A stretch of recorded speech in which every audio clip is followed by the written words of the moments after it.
Salve, salve galera, seja bem-vindo ao canal Biologia na Cuca. Eu sou o professor Luiz Henrique e você chegou para mais uma resolução nessa reta final do Enem 2024, tá certo? Vamos começar a aula de hoje fazendo questões sobre desequilíbrios ambientais, sobre impactos ambientais, tá certo? Eu selecionei aqui três questõezinhas sobre impactos ambientais. Vamos comentar, no caso, pausadamente, comentando cada item, observando os distratores que possam vir a cair no seu vestibular Enem 2024. Na primeira questão, está mais ou menos assim. Os impactos ambientais das usinas hidrelétricas são motivo de polêmica na discussão sobre a formação sustentável.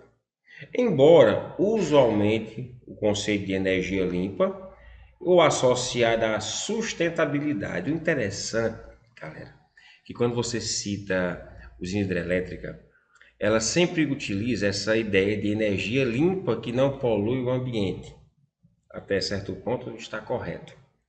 Mas existem os outros problemas que a hidrelétrica causa que não seja uma poluição de água, poluição de solo, poluição de ar, mas os problemas dos impactos ambientais no hábitat de algumas espécies.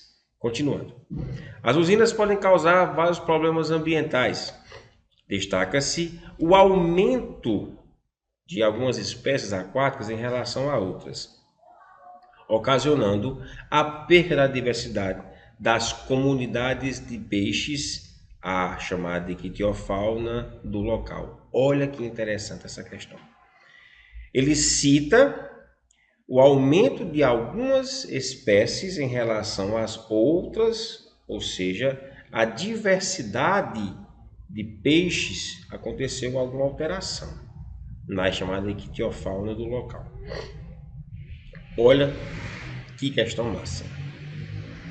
Em um primeiro momento, ou seja, ele quer saber o impacto inicial, a mudança na composição da comunidade. Lembrando que a comunidade vai ser justamente a associação de várias espécies no mesmo hábitat, várias espécies diferentes no mesmo espaçamento, ou seja, espécies em um local tendo interação harmoniosa ou desarmoniosa.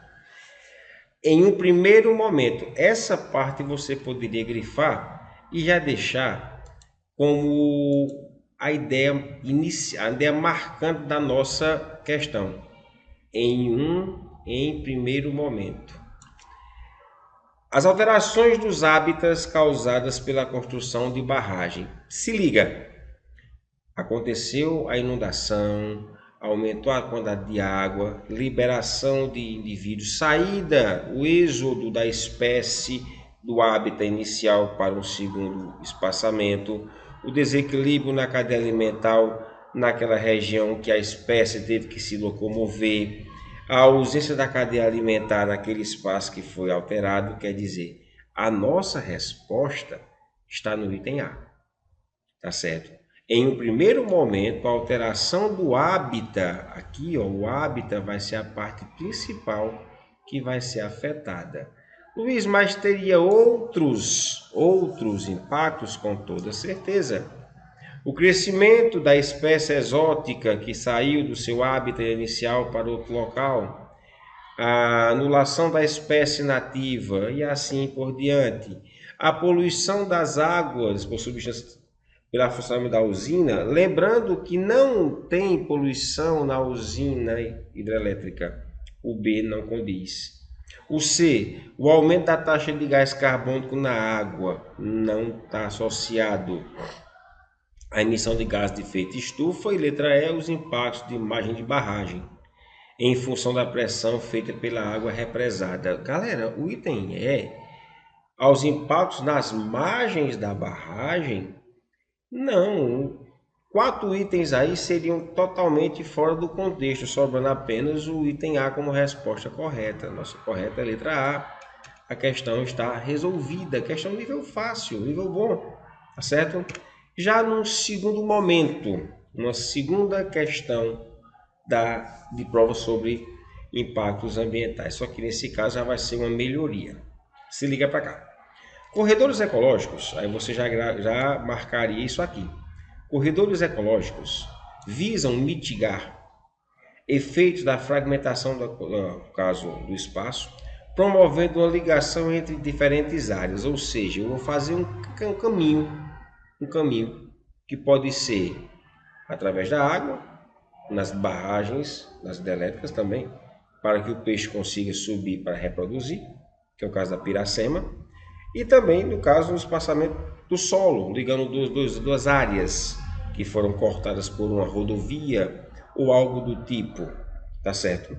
Com o objetivo de deslocar os animais, a dispersão das sementes e a cobertura vegetal.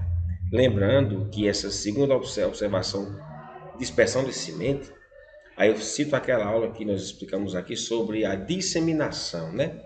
Através dos animais, através do vento, através da água, muitas vezes. Aí você tem o auxílio de animais atuando na disseminação de sementes. Seria uma zoocórica, que eu até comentei já uma aula dessa passada. São instituídos com base na informação como estudo do deslocamento da espécie, sua área de vida, área para o suprimento de sua necessidade vitais e reprodutiva e distribuição de população. Ele apenas explicou o que seria a atuação do corredor ecológico naquele meio.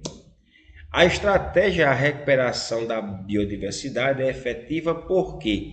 Porque é que o corredor ecológico é interessante a ser feito para a melhoria, tá certo? Em relação à população. Lembrando, vou unir duas áreas que estão separadas. E nesse caso, eu vou começar comentando de baixo para cima. Favorece a formação de ilha de proteção integral. Ilha, para mim, é como se fosse isolamento. Eu estou querendo recuperar a biodiversidade. A ilha ficaria fechado num espaço, não teria um crescimento da biodiversidade, não teria uma variação genética, quer dizer, o item E está descartado. Aumento do número de indivíduos nas populações. Opa, o item D tem fundamento. Tem, Luiz. Eu posso marcar? Vamos com calma. Você lembra que no Enem existe aquela opção correta e a mais correta? Tem as cascas de banana, tem o distrator, tem a correta e a mais correta. Lógico, o corredor ecológico tende a aumentar o número de indivíduos. Só que só aumentar sem variação vai que formam indivíduos que não consigam perpetuar o meio. A teoria darwinista de adaptação ao meio não seria viável. Por isso que deixa eu entender por enquanto. Vamos comentar os outros. Amplia o processo de ocupação humana. Não tem nada a ver uma citação com outra. Porque o corredor ecológico é para fazer a migração, a interligação, a saída e a entrada de espécies naquelas áreas ou juntar as áreas, tá certo?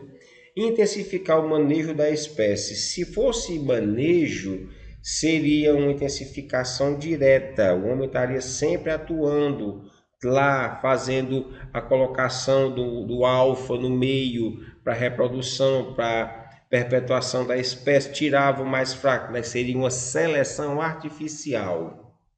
E estaria errado a informação, porque não interliga essa relação de corredor ecológico.